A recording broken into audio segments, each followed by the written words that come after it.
In the next few sections, we are going to learn how to plan for and do a confident, authentic interview. This section now is to introduce a few principles and tips.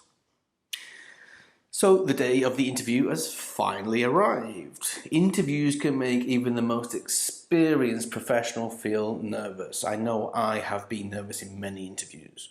It's a big opportunity and you want to do your very best.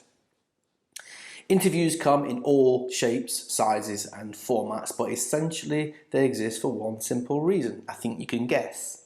It's to determine if the candidate is a good match for the role and company. And very importantly, it's for you, the candidate, to determine if the role and company is a good match for you. There's that word match again.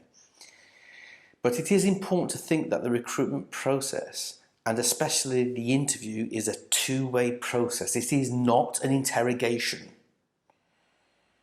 With that in mind, a good tip is to treat it like a conversation about you, your career, the company and the role.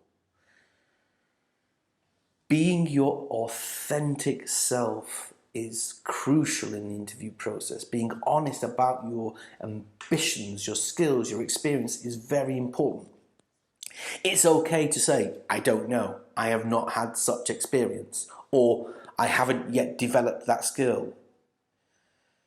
It is so much better to be honest and direct than to try to create an unreal answer. Or should I say, lie. Keep your answers short and simple. Keep your sentences short and simple. Pause, breathe. Don't be afraid of silences. If there is a silence, they should fill it. Use the English you already have. The interview is not the place to try to remember complex grammatical structures and vocabulary that you really do not understand or you haven't used for a long time. You'll get confused, you will lose your confidence, and you will not impress the interviewer. Listen to the question.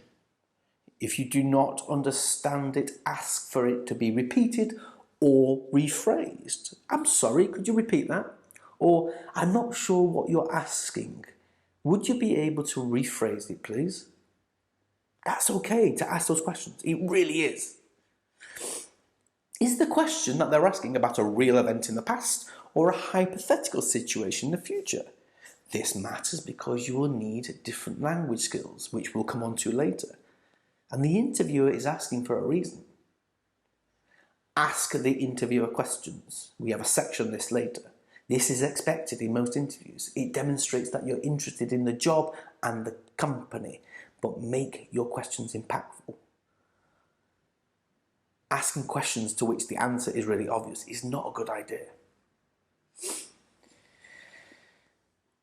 In these interview sections, we will work a lot with the skills, ambitions, experience, etc. that you've already identified. But in these sections, our focus will be in how to communicate these effectively.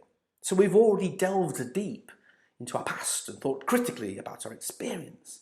Now is the time to package it all up, thinking of our audience, the interviewer.